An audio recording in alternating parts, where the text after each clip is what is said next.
നമസ്കാരം. ശ്രീകൃഷ്ണ കഥാമൃതം ഭാഗം 738 738. ഓം ഗം ഗണപതയേ നമഃ. ഓം സം സരസ്വതേ സ്വാഹ. ഓം ശ്രീ ഗുരുഭ്യോ നമഃ. ഓം ശ്രീ രംഗനാഥ ശർമ്മണേ നമഃ. നാരായണ നാരായണ നാരായണ നാരായണ നാരായണ നാരായണ നാരായണ നാരായണ നാരായണ നാരായണ നാരായണ. ഓം ശ്രീകൃഷ്ണാർപ്പണമസ്തു.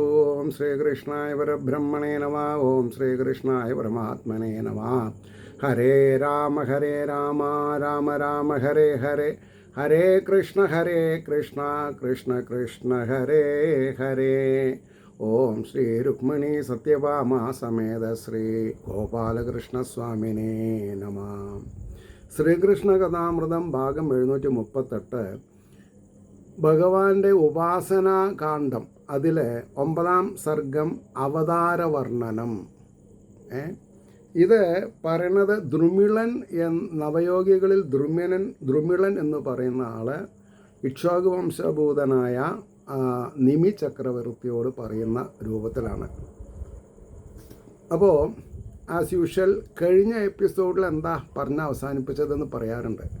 അത് 8-ാം സർഗത്തിലെ 42-ാമത്തെ ശ്ലോകമായിരുന്നു. അതായത് നിമി നൃപതി അപേക്ഷ ചെയ്യുകയാൽ അമിത കുതൂഹലം മാർന്ന് ചൊല്ലിനാൻ ദ്രുമിളൻ മുനി വിനിന്ദ്യ സംസ്കൃതി ഭ്രമിയുടനാകെ അകന്നിടും വിധം. അതായത് എല്ലാവിധത്തിലുള്ള സംഭ്രമാജനകമായ കാര്യങ്ങൾ ഒഴിവാക്കുന്ന രീതിയിൽ ഞാൻ പറഞ്ഞു തരാം എന്ന് പറഞ്ഞിട്ടാണ് പറയണത്. ഇനി 1-ാം ശ്ലോകം നോക്കുക. 9-ാം സർഗത്തിലെ അനന്തമാഹാത്മ്യമെഴും പുരാൻ ഭഗവാൻ ഗുണാവതാരാദികളാകമാനം അനുക്രമിക്കാനെളുതല്ലൊരാൾക്കും അതിനൊരുങ്ങുന്നു വിമൂഢർ മാത്രം. വളരെ കൗശലത്തോടു കൂടി പറയാം. ഭഗവാന്റെ മാഹാത്മ്യത്തിനെ പറയാൻ ആർക്കും സാധിക്കില്ല. അതിനൊരുങ്ങുന്നത് വിശേഷ രൂപേണയുള്ള മൂഢന്മാർക്ക് മാത്രമേ പറ്റുള്ളൂ എന്നർത്ഥം. എന്ന് പറഞ്ഞാൽ തീർച്ചയായിട്ടും പറ്റില്ല എന്നാണ് അതിൻ്റെ അർത്ഥം. അനന്തമാഹാത്മ്യമെഴുമ്പുരാൻ്റെ ഗുണാവതാരാദികളാകമാനം അനുക്രമിക്കാനെളുതല്ലൊരാൾക്കും അതിനൊരുങ്ങുന്നു വിമൂഢർ മാത്രം. ജഗത്തിൽ ഈ മൺതരിയൊക്കെ എണ്ണിക്കണക്കെടുക്കാം പലകാലം ഓർത്താൽ. ഈ ഭൂമിയിലുള്ള മൺതരികളൊക്കെ എണ്ണിത്തിട്ടപ്പെടുത്താൻ പറ്റിയെന്ന് വരും. അസംഖ്യ രൂപങ്ങളിൽ മിന്നുപോൻ്റെ ഗുണങ്ങൾ 8 അതല്ലൊരാൾക്ക്. ഗുണങ്ങൾ 8 അല്ലൊരാൾക്കും. പുരാൻ പൃഥിവ്യാദികൾ 5 കൊണ്ടും ഭഗവാൻ ഈ മഹാഭൂതങ്ങൾ 5 കൊണ്ടും പൃഥിവ്യാദികൾ 5 കൊണ്ടും മറ്റും തനിക്കുള്ള വിരാൾ ശരീരം നിർമ്മിച്ചു അത് ഉൾപ്പൂകിയം അന്തരാത്മാവൊന്നാമതാർന്നാൻ പുരുഷാവതാരം. അപ്പോൾ ആദ്യത്തത് ഒന്നാമതാർന്നാൻ പുരുഷാവതാരം. പുരുഷൻ, പുരിയിൽ വസിക്കുന്നവൻ പുരുഷൻ, ചൈതന്യം എന്ന് പറഞ്ഞാൽ മതി. മുപ്പാരും ഏവൻ്റെ വിരാൾ ശരീരത്തിലാം. ഈ 3 ലോകങ്ങൾ, സ്വർഗം, ഭൂമി, പാതാളം, മുപ്പാരും ഏവൻ്റെ വിരാൾ ശരീരത്തിലാം. സമസ്ത ഇന്ദ്രിയത്തിൽ ജ്ഞാനം ബലം തൊട്ടവയാൽ പ്രപഞ്ചം ഈ മട്ടിൽ മിന്നിപ്പതിതേ പുരാണം. ഈ പുരുഷനാണ് ജ്ഞാനം ബലം തൊട്ടവയാൽ എക്സെട്ര പ്രപഞ്ചം ഈ മട്ടിൽ മിന്നിപ്പത്. ഈ പ്രപഞ്ചം ഇന്ന് നിലനിൽക്കുന്നത് ഈ മഹാന്റെ സങ്കല്പം കൊണ്ടാണ് എന്ന് പറഞ്ഞു. പ്രപഞ്ച സൃഷ്ടിയാദി രജസ്സു മുമ്പാം. സൃഷ്ടിക്ക് രജോ ഗുണമാണ് പ്രധാനം. പ്രപഞ്ച സൃഷ്ടിയാതിരഹസ്സു മുമ്പാം ഗുണങ്ങളാൽ അമ്പോടെ ഈ വണ്ണം എന്നും, അമ്പോടെ സ്നേഹം കൊണ്ട് ഈ വണ്ണം എന്നും ബ്രഹ്മാവ് തൊട്ടുള്ളവരാൽ നടത്തി വിളങ്ങിടുന്നു ഭുവനേകനാഥൻ.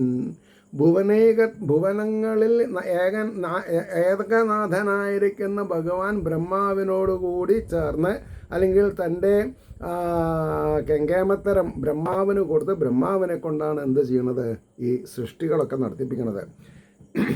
പിറന്നു മൂർത്തിദ്വയം മാർന്ന് നാരായണർഷിയാം. അത് തന്നെ, പിറന്നു മൂർത്തിദ്വയം മാർന്ന് നാരായണർഷിയാം. നരനായും ഈശ്വരൻ, രണ്ടും മൂന്നും നരനാരായണന്മാരായിട്ട് പിറന്നു മൂർത്തിദ്വയം മാർന്നു നാരായണൻ ഋഷിയാം. നരനായും ഈശൻ ധർമ്മങ്ങൾ നിന്നും ഉത്തമ ഭക്തിയോഗ മഹത്വം ഈ മണ്ണിൽ വെളിപ്പെടുത്താൻ. ധർമ്മൻ എന്നുള്ള ആളിൽ നിന്ന് ഉത്തമ ഭക്തിയോഗം മഹത്വം ഈ മണ്ണിൽ വെളിപ്പെടുത്താൻ എന്നല്ല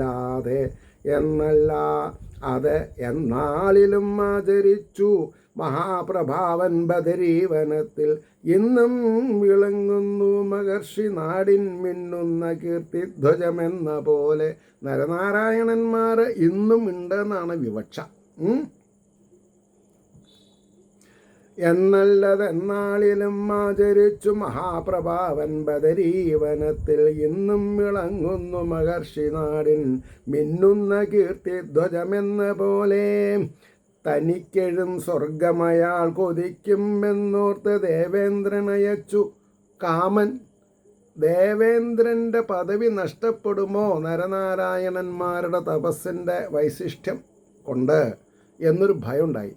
അതുകൊണ്ട് കാമനെയും കിങ്കരന്മാരെയും രതീദേവീനെയും പിന്നെ അവിടുത്തെ നർത്തകളായിരിക്കുന്ന രംഭാ തിലോത്തമ മുതലായവരെന്നെ അയച്ചു. അന്ന് ഉർവശി ജനിച്ചിട്ടില്ല.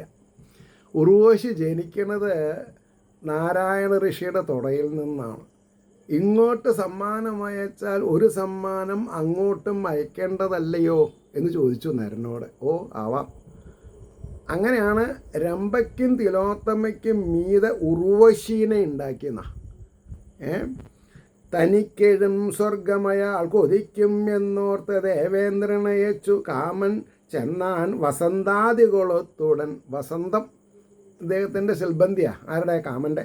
മഹത്വമൊട്ടേതും അറിഞ്ഞിടാതെ, നരനാരായണന്മാരുടെ മഹത്വം അറിയാതെ കണ്ടാണ് കാമനെ അയച്ചത്. പെൺതയ്യൽമാർ തൻ മുനകൂർത്തു മൂർത്ത നിലാരവിന്ദായത ചാരുനേത്രം. പെൺതയ്യൽമാർ തൻ രംഭാതിലോത്തമ മുതലായിട്ടുള്ള സ്വർഗത്തിലെ നർത്തകികളവർ.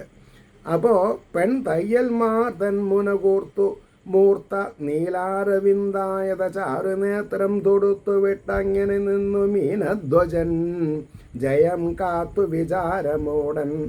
മീനധ്വജൻ അതായത് ഈ പിന്നെ എന്താ പറയുക, കാമദേവൻ്റെ കൊടിയടയാളാണ്, മീനാണ്. കാരണം മത്സ്യം ഒരു മത്സ്യത്തിനെ നോക്കി നിന്നാൽ അവ മുട്ടയിടുന്ന, ശരീരബന്ധം വേണ്ട, നോക്കിയാൽ മതി. അതുകൊണ്ടാണ് ഈ പെൺതയ്യൽമാർതൻ മുനകൂർത്തു മൂർത്ത നിലാരവിന്ദായത ചാരുനേത്രം തൊടുത്തു വിട്ടങ്ങനെ നിന്നു മീനധ്വജൻ ജയം കാത്തു വിചാരമൂടൻ. വിചാരങ്ങളില്ലാത്തവൻ എന്നർത്ഥം. വികാരം കൊണ്ടുപോയി, വിചാരം ഉണ്ടായില്ല. ഇന്ദ്രൻ്റെ ചാബല്യമറിഞ്ഞു മെല്ലെ ചിരിച്ചു കൊണ്ടോതി മഹാനുഭാവൻ. ഭയപ്പെടാക എന്നെളുതാം സബര്യ കൈകൊണ്ടു താൻ പോകണമേതൊരാളും. ഇന്ദ്രൻ്റെ ചാബല്യം അറിഞ്ഞ് മെല്ലെ ചിരിച്ചുകൊണ്ടോതി മഹാനുഭാവൻ. ആരെ? നാരായണ ഋഷി. ഭയപ്പെടായ എന്നുളുതാം സബര്യ കൈകൊണ്ടു താൻ പോകണമേതൊരാളും. നാഥൻ്റെ നൽത്തേൻ മൊഴി കേട്ട് നാണം പുണ്ടോതി പുഷ്പായുധൻ. അതായത് പുഷ്പായുധൻ, പുഷ്പം ആയുധമായിട്ടുള്ള കാമനോടാട്ടോ പറഞ്ഞത്. എങ്ങനെ? ഏതായാലും ഇങ്ങോട്ട് വന്നില്ലേ, ഇനി അങ്ങോട്ട് പോകുമ്പോൾ ഞാനൊരു സമ്മാനം തരാം. നാഥൻ നൽകി തേൻമൊഴി കേട്ടു നാണം പുണ്ടോതി പുഷ്പായുധൻ. എന്തിതിങ്കൽ ആശ്ചര്യം ആത്മാവിൽ നിമഗ്നരായോർക്കാലംബം ഈ മീനിൻ പദം പത്മമല്ലി. അതായത് നിമഗ്നരായോർക്ക് ആശ്ചര്യം, ആത്മാവിൽ നിമഗ്നരായോർക്ക് ആലംബനം ഈ നിൻ പദം നിൻ പദപത്മമല്ലി. താമരപ്പൂവല്ലേ ആവശ്യം, മീനല്ലല്ലോ വേണ്ടത്. വെണ്ണോരണിപ്പീല നിജാംശമേകും വിധേരയായോർകളിൽ വിഘ്നമേതും. വെണ്ണോരണപ്പീല, വെണ്ണോർ ദേവന്മാർ, നിജാംശമേകും വിധേയരായോർകളിൽ വിഘ്നമേതും. വിശ്വേഷ നിൻ തൃക്കാഴലോർക്കിലാണു വിരോധമെന്നാൽ അത് അവർക്ക് തുച്ഛം. അതായത് ഏതൊരാളെയും ഇന്ദ്രന് പുച്ഛാണ്, അത് പാടില്ല. പറഞ്ഞു ശൈലേ. മനോഹര സ്പർശരസാദി നൽകും ഈ ഞങ്ങളാ മാഴികൾ താണ്ടിയോരും. ശ്രദ്ധിക്കണം, മനോഹര സ്പർശരസാദി നൽകും, മനോഹരമായിട്ടുള്ള സ്പർശരസാദികൾ നൽകും ഞങ്ങൾ. കാമാതിർതൻ മുമ്പിൽ മഹാനുഭാവൻ. അപ്പോൾ അതിൻ്റെ മുമ്പ് പറഞ്ഞു, മനോഹര സ്പർശരസാദി നൽകും ഈ ഞങ്ങൾ ആഴികൾ താണ്ടിയോരും. സമുദ്രം കടന്നു വന്നിട്ടുള്ള ആൾക്കാരാണ്. ക്രോധച്ചളി കുണ്ടുകളിൽ കനത്ത തപസ്സൊടും വീണുഴലുന്നു പാഴിൽ. ക്രോധച്ചളി, ക്രോധമാകുന്ന ചളിക്കുണ്ടുകളിൽ കനത്ത തപസ്സോടുകൂടി വീണുഴലുന്ന പാഴിൽ ഈ വണ്ണമൊട്ടേറെ വണങ്ങി വാഴ്ത്തും. ഇങ്ങനെ പലതരത്തിൽ വണങ്ങി വാഴ്ത്തി സ്തുതിച്ചുകൊണ്ട് കാമാതിർതൻ മുമ്പിൽ മഹാനുഭാവൻ കാൽത്താർ വണങ്ങും കമലാക്ഷിമാരെ കാണിച്ചു ലാവണ്യമതം കെടുപ്പാൻ. നരനാരായണന്മാരുടെ തപസ് വിഘ്നം വരുത്താൻ വേണ്ടി കാൽത്താർ വണങ്ങും, കാമദേവൻ്റെ കാൽത്താർ വണങ്ങും കമലാക്ഷിമാരെ കാണിച്ചു ലാവണ്യമതം കെടുപ്പാൻ. മാൻ കണ്ണിമാർ തന്മലർ മഞ്ജു സൗരഭ്യാസ്വാദമാർന്ന് നൽഭൂതഭാവമേന്തി. മാൻ കണ്ണിമാർ, മാനിൻ്റെ കൺമിഴികളെ പോലെ സൗന്ദര്യമുള്ള മലർ മഞ്ജു സൗരഭ്യാസ്വാദം, നല്ല പൂക്കളിൽ നിന്ന് വരുന്ന മണം ആസ്വദിച്ചുകൊണ്ട് ആസ്വാദമാർന്ന് അത്ഭുതഭാവമേന്തി അപാര സൗന്ദര്യ സമൃദ്ധി കണ്ടു പകച്ചു നിന്നാരവരാഗമാനം. അപാര സൗന്ദര്യ സമൃദ്ധി കണ്ട് പകച്ചു നിന്നാരവരാഗമാനം. ആ മട്ടഴും പിന്നവരോടുമെല്ലേ ചിരിച്ചു കൊണ്ടോതി മഹർഷി വര്യൻ. ഇത്ര ഭയങ്കര സാധനങ്ങളാണ് നിങ്ങളുടെ കയ്യിലുള്ളതല്ലേ, ഞാൻ അത്ര വിചാരിച്ചില്ല കേട്ടോ എന്ന് കളിയാക്കി. ആ മട്ടഴും പിന്നവരോടുമെല്ലെ ചിരിച്ചു കൊണ്ടോതി മഹർഷി വര്യൻ. നിൽക്കും ഒരു കൂട്ടരിൽ നിന്നൊരാളെ കൈകൊണ്ടിടാം സ്വർഗമലങ്കരിപ്പാൻ. നിൽക്കൂ, ഒന്ന് ഈ കൂട്ടരിൽ നിന്ന് ഒരാളെ കൈക്കൊണ്ടിടാം സ്വർഗമലങ്കരിപ്പാൻ. സ്വർഗം അലങ്കരിക്കാൻ ഇതിൽ നിന്നൊരാളെ കൊണ്ടുപോകാം. നാഥൻ്റെ തൃക്കാൽ നമസ്കരിച്ചു നാണിച്ചുകൊണ്ട് ഉർവശി അപ്രകാരം തെളിഞ്ഞു തേർ മുമ്പിലിരുത്തിയും കൊണ്ടണഞ്ഞു വിണ്ണോർ നിജമാം നികേതം. അവിടെ വേണമെങ്കിൽ അത്ര ആൾക്കാരുണ്ട്, ഒന്നിനെ കൊണ്ടുപോയിക്കോളൂ പറഞ്ഞു. അപ്പോൾ അവിടുന്ന് വന്ന രംഭാ തിലോത്തമേക്കാൾ മീതിയാണ് ഉർവശി. നാഥൻ്റെ തൃക്കാൽ നമസ്കരിച്ചു നാണിച്ചുകൊണ്ട് ഉർവശിയെ അപ്രകാരം തെളിഞ്ഞു തേർ മുമ്പിൽ ഇരുത്തിയും കൊണ്ടണഞ്ഞു വിണ്ണോർ നിജമാം നികേതം. ഇവര് എന്തിനു വേണ്ടി പോയി? അതിൽ തോൽവി സമ്മതിച്ച് അവിടുന്ന് കിട്ടിയ പാരിതോഷമാകുന്ന ഉർവശിയും കൊണ്ട് നമ്മുടെ ഇന്ദ്രൻ്റെ അടുത്തെത്തി. മഹേന്ദ്രനോട് ഉർവശിയിൽ കടാക്ഷം ചെലുത്തവേ ചൊല്ലി നടന്നതെല്ലാം. മഹേന്ദ്രനോട് ഉർവശിയിൽ കണ്ടുപോയി. രമ്യൻ തുലോത്തമയും പഴയ ആൾക്കാരല്ലേ. പുതിയ വസ്തുവിനോട് ഇതിൽ നിന്ന് നമുക്ക് ഗുണപാഠങ്ങൾ പഠിക്കാനുണ്ട് നമുക്ക്. അപ്പോൾ പറഞ്ഞു, ഋഷിപ്രഭാവം പുരോഹിതനോർത്ത് ആശ്ചര്യമാണ് തിരിഭീതി പൂണ്ടാൻ. ചിരിച്ച് സന്തോഷിച്ച് ഉർവശിയെ കടാക്ഷിച്ച ഇന്ദ്രന് മെല്ലെ ഭയം കയറി. അവരട്ട് ശപിക്കുമോ നമ്മളേനെ? അനർത്ഥങ്ങളല്ലേ ഉണ്ടാക്കണത്. അപ്പോൾ ജ്ഞാനോപദേശത്തിനു ഹംസമായും മാത്രേയനൽ നല്ല കുമാരനായും. ജ്ഞാനോപദേശത്തിന് ഉപദേശം കിട്ടാൻ ഹംസമായി മാത്രേയനെന്നല്ല കുമാരനായും. പ്രായം കൂടിയവരിൽ നിന്ന് മാത്രമല്ല ഉപദേശം, ചെറുപ്പക്കാരിൽ നിന്നും ആവാം. അസ്മൽ പിതാവാം ഋഷഭാഗ്യനായം പിറന്നു പാരിൻ പരിരക്ഷ ചെയ്യുവാൻ. അസ്മൽ പിതാവാം ഋഷഭാഗ്യൻ, ഋഷഭൻ എന്നുള്ള പേരിലുള്ള അവതാരം എടുത്തു ഭഗവാൻ എന്ന് പറയണം. പിന്നെ 20 ആശ്വാസ്യനായി മാമറ വീണ്ടെടുത്തു. അതായത് ഈ വേദങ്ങളൊക്കെ ആവശ്യക്കാർ കൊണ്ടുപോയി, ഇവർക്ക് കയ്യിൽ വയ്ക്കാൻ ഗൗരവമില്ലാത്തത് കൊണ്ട്. ആശ്വാസനായി മാമറ വീണ്ടെടുത്തു മധ്വാഗ്യനാം ദൈത്യനെവെന്നു നാഥൻ. ഭഗവാൻ മധു എന്ന് പേരുള്ള അസുരനെ കൊന്നിട്ടാണ് എന്ത് ചെയ്തത്? ഈ വേദങ്ങളെ വീണ്ടെടുത്തത്. രക്ഷിച്ചു മത്സ്യാകൃതി പൂണ്ടു സത്യവ്രതാക്കനെ ക്ഷോണിയോടും ഒപ്പം അമ്പാൽ. അപ്പോൾ ഈ പിന്നെ ഋഷഭാവതാരം കഴിഞ്ഞതിൻ്റെ ശേഷം ആശ്വാസനായി മാമറ വീണ്ടെടുത്തു മധ്വാഗ്യനാം ദൈത്യനെവെന്നു നാഥൻ രക്ഷിച്ചു മത്സ്യാകൃതി പൂണ്ട് സത്യവ്രതാക്കനെ ക്ഷോണിയോടൊപ്പം അമ്പാൽ. മത്സ്യാകൃതി പൂണ്ടിട്ട് രക്ഷപ്പെടുത്തി. വരാഹമായി ചെന്നുടൻ ആണ്ടുപോയ മഹീതലം. പിന്നെ വരാഹമായിട്ട് അവതരിച്ചു. വരാഹമാ ചെന്നുടൻ താണുപോയ ഭൂമി മഹീതലം ദൈത്യനെ വെന്നു കാത്ത് ആഴും മഹാമന്ദരമാമയായി. പിന്നെ പാലാഴി കടയുമ്പോൾ ഉണ്ടായത് ആഴും മഹാമന്ദരമാമയായി. ഉയർത്തിനാനാഴി കടഞ്ഞിടുമ്പോൾ ആമയായിട്ട് അവതാരം ചെയ്തു. ഗജേന്ദ്രനെ തൻ മുതലപ്പിടുത്തം പിടിച്ചു രക്ഷിച്ചു വിളിച്ചിടുമ്പോൾ വെള്ളത്തിൽ വീണീടനവാലാഖില്യന്മാരെ തുണച്ചാൻ മനതാരിലോർക്കെ. വാലാഖില്യന്മാരെ പറഞ്ഞിട്ട് അങ്കുഷ്ടപ്രായത്തോടു കൂടിയിട്ട് ചില ഋഷിഗണങ്ങളുണ്ട്. അവർ സൂര്യന് അഭിമുഖമായിട്ട് സൂര്യനെ സ്തുതിച്ചുകൊണ്ടാണ് ദിവസം കഴിക്കുന്നത്.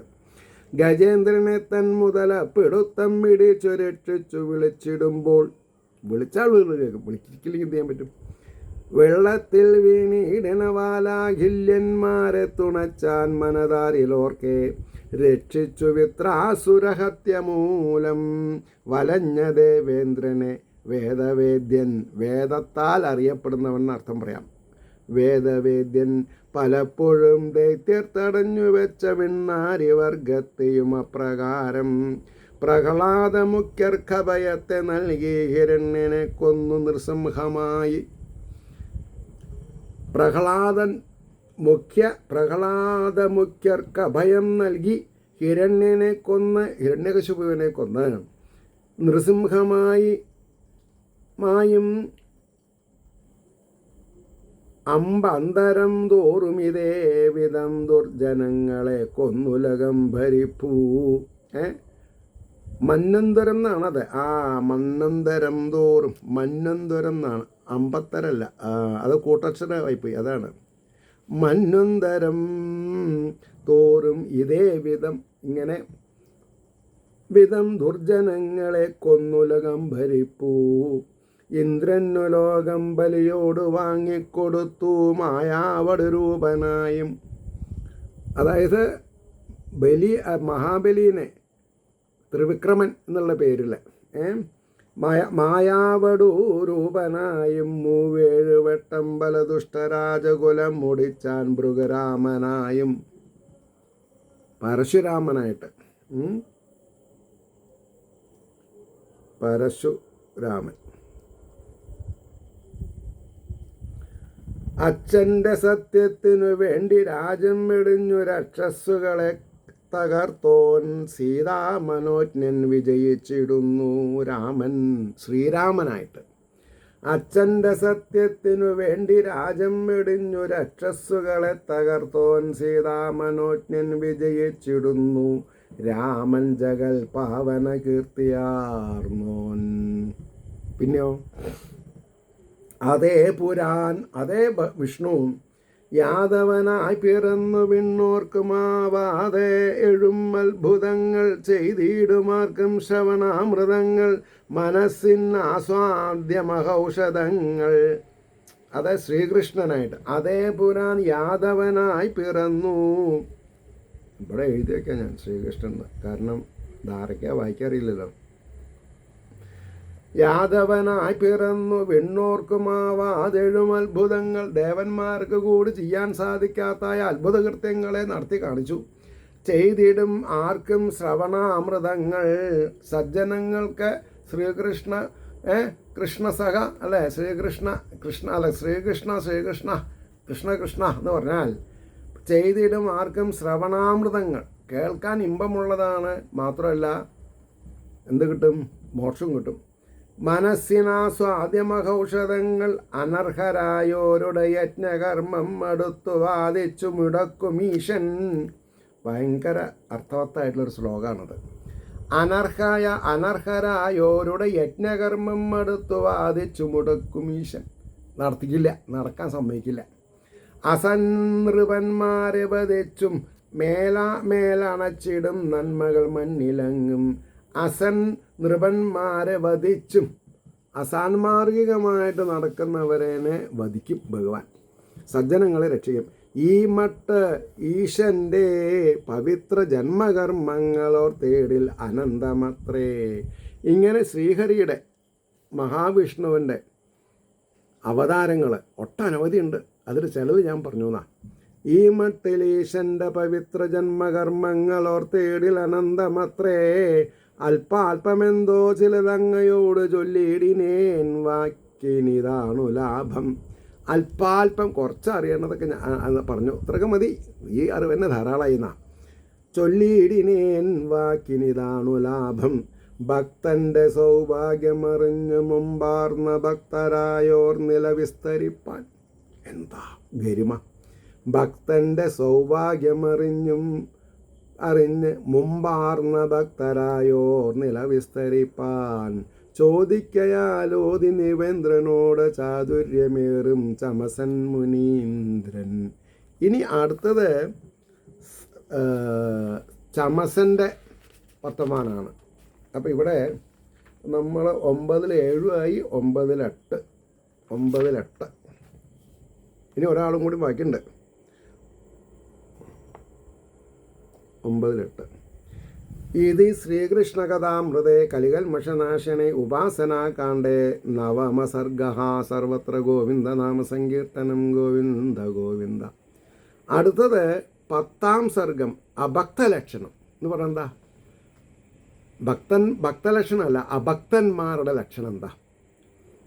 ഭക്തി ഇല്ലാത്തവരുടെ ലക്ഷണം എന്താ? ഭജിക്കേണ്ടവനെ തല്ലും ഭജിക്കാതോർക്കു ദുർഗതി. ഭജിക്കേണ്ടവനെ തല്ലും ഭജിക്കാതോർക്ക് ദുർഗതി. അല്ലാതെന്തൊരു ചെയ്യേണ്ടു ഭക്തലോകാവതംസമേ. ഭക്തലോകാവതംസമേ. ഭക്തന്മാരുടെ ലോകത്തിൽ ഹംസമായി വിരാജിക്കുന്ന നേമി ചക്രവർത്തി, അങ്ങയോട് ഞാൻ എന്തു പറയാൻ? അച്ഛനേക്കാളും അത്യന്തം ഉപകാരം നിരന്തരം അലിഞ്ഞരുളിയും കൊണ്ടേ വാഴും വിശ്വപിതാവിനെ. അച്ഛനേക്കാളും അത്യന്തം ഉപകാരം നിരന്തരം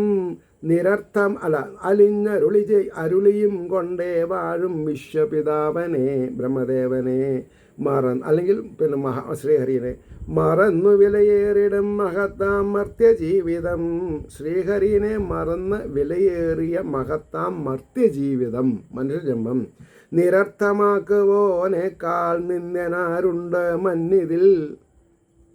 നിരർത്ഥമാക്കുവാൻ, ഈശ്വരനെ പൂജിക്കുന്നവനെ തടഞ്ഞാൽ ഉണ്ടാവുന്ന പ്രശ്നങ്ങൾ. നിന്ദ്യനാരുണ്ടോ മന്നിതിൽ. വർണ്ണാശ്രമങ്ങളിൽ ഈ 4 ഉളവായുള്ളതോർക്കുകിൽ ഈശ്വരൻ്റെ മുഖം മുമ്പാം 4 ഇടങ്ങളിൽ നിന്നുമാം. എന്തൊക്കെയാ പറഞ്ഞത്? മറന്നു വിലയേറിടും മഹത്താം മർത്യജീവിതം നിരർത്ഥമാക്കുവോനേക്കാൾ നിന്ദ്യനാരുണ്ടു മന്നിതിൽ. വർണ്ണാശ്രമങ്ങളിൽ ഈ 4 ഉളവായുള്ളതോർക്കിൽ ബ്രാഹ്മണ ക്ഷത്ര വൈശ്യ ശൂദ്രം. ഈശ്വരൻ്റെ മുഖം മുമ്പാം 4 ഇടങ്ങളിൽ നിന്നുമാം. 1 ഭഗവാന്റെ മുഖത്തിൽ നിന്ന് ബ്രാഹ്മണൻ. ആകയാൽ 4 സർവേശ്വരൻ്റെ പദപങ്കജം ആശ്രയിക്കാകിൽ അതിലും പരമുണ്ടോ കൃതജ്ഞത.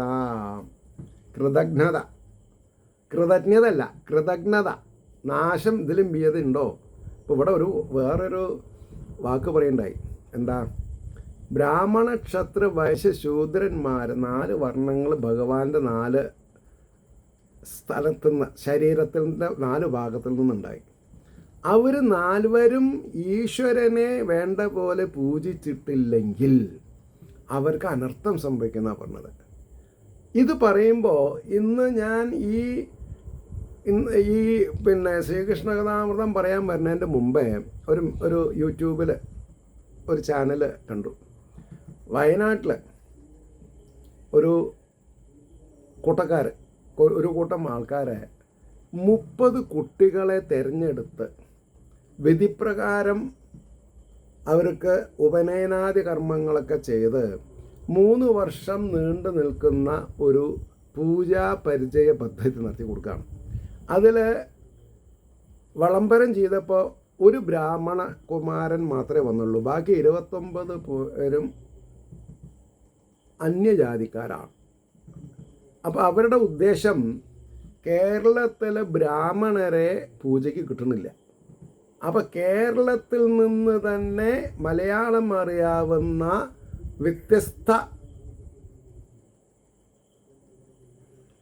മാനദണ്ഡങ്ങളിൽ ഉണ്ടായിട്ടുള്ള കുട്ടികളെ ഇൻ്റർവ്യൂ ചെയ്ത് അവരുടെ ജാതകം പരിശോധിച്ചു.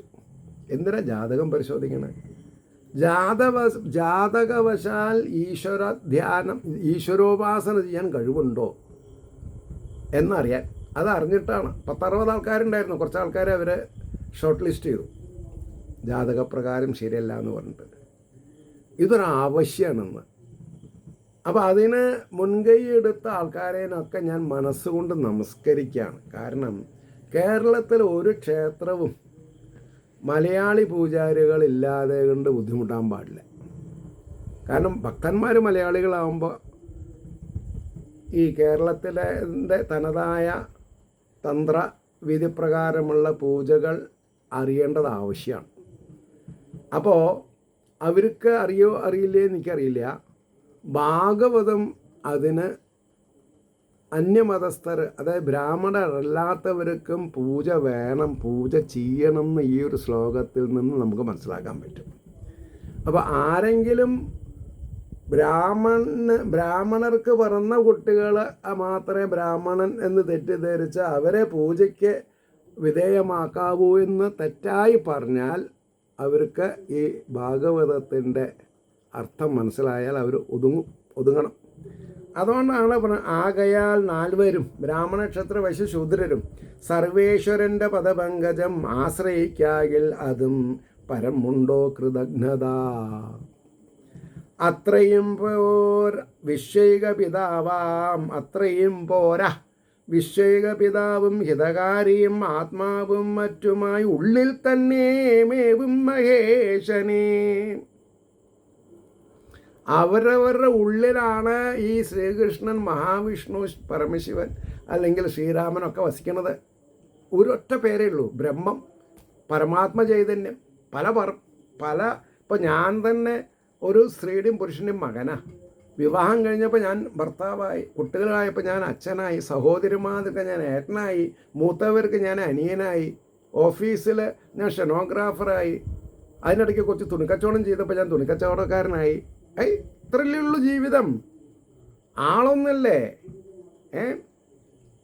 തുണിക്കച്ചവടം മാത്രമല്ല, ചായപ്പൊടി കച്ചവടം ചെയ്തിട്ടുണ്ട്, കുറി ഉണ്ടായിട്ടുണ്ട്. ഒരു 14 കൊല്ലം ഫ്രീലാൻസ് എയർ ടിക്കറ്റ് ബിസിനസ്. എൻ്റെ നിന്ന് ടിക്കറ്റ് എടുത്തുന്നവരെ എയർപോർട്ടിൽ കൊണ്ടുപോകാൻ ഒരു വണ്ടി. എന്തൊക്കെ വേഷം കെട്ടിയിട്ടപ്പോൾ ഈ ഇരിക്കണത്. പിന്നെ മനസ്സിലായി, ഇങ്ങനൊക്കെ ആണെങ്കിലും അച്യുതാനന്ദ ഗോവിന്ദ മാധവ, അച്യുതനെ ശരണം പ്രാപിക്കേ നിവർത്തിയുള്ളൂ എന്ന് മനസ്സിലായി. അപ്പോൾ പിന്നെ റിട്ടയേർഡ് ലൈഫ് മുഴുവൻ ഇതിൽ ശ്രദ്ധിക്കാൻ തുടങ്ങി. എന്നാൽ ഇതുകൊണ്ട് കാശുണ്ടാക്കുന്ന പ്രൊഫഷണലിസം വേണ്ട, ചെയ്യരുത് എന്ന് എൻ്റെ ഗുരുനാഥൻ പറഞ്ഞു. അപ്പോൾ ഞാൻ ഇത് ഫ്രീ സർവീസ് യൂട്യൂബിൽ ഇട്ടുക. അപ്പോൾ യൂട്യൂബിൽ നിന്ന് വല്ല വരുമാനം കിട്ടുമോ? കിട്ടില്ല. കാരണം ഇത്രയും റീഫൈൻഡ് സബ്ജക്റ്റ് ആർക്കും വേണ്ട. പക്ഷേ എൻ്റെ ഉദ്ദേശം എന്താ, ഞാൻ കാലഹരണപ്പെട്ടു പോകുന്നതിൻ്റെ മുമ്പേ എനിക്ക് ചെയ്യാനുള്ളത് ഞാൻ ചെയ്തു പോവുക. ആരാണ് അതിൻ്റെ ഫലം അനുഭവിക്കുന്നത്? അവരുടെ നല്ല മനസ്സ് മതി എനിക്ക്. ഈശ്വരൻ എന്നെ രക്ഷിച്ചിട്ടുണ്ട്. അതുകൊണ്ടാണ് ഞാൻ ഈശ്വരനോടുള്ള കടമ എങ്ങനെ എക്സ്പ്രസ് ചെയ്യാം, അതിന് ഞാൻ ഇത് തിരഞ്ഞെടുത്തു എന്ന് മാത്രം.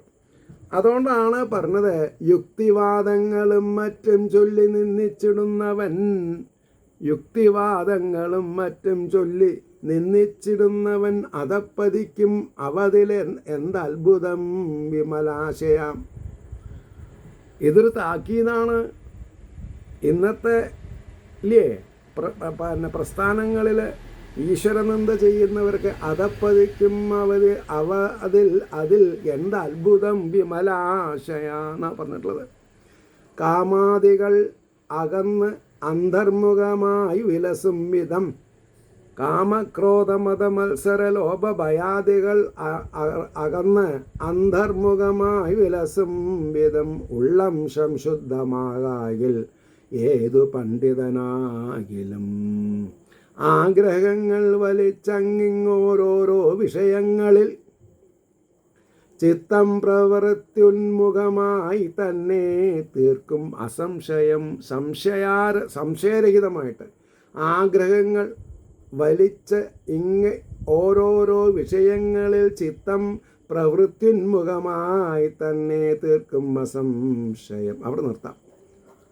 അങ്ങനെയിരിക്കുന്ന ശ്രീഹരിയുടെ അനുഗ്രഹാശിസുകൾ നിർലോഭം എല്ലാവരിലും എത്തട്ടെ എന്ന് പ്രത്യാശിക്കാം. മാത്രമല്ല, ലോകാ സമസ്ത സുഖിനോ ഭവന്തു ആയിരിക്കട്ടെ നമ്മുടെ പ്രാർത്ഥന എന്നും പറഞ്ഞ് ലോകൈകനാഥനെ വണങ്ങിക്കൊണ്ട്, ഓരോരോ ശ്രോതാക്കളെയും വണങ്ങിക്കൊണ്ട് ഇന്നത്തെ വാക്കുകൾ ഉപസംഹരിക്കുന്നു. നമസ്കാരം. നാളെ കാണാം.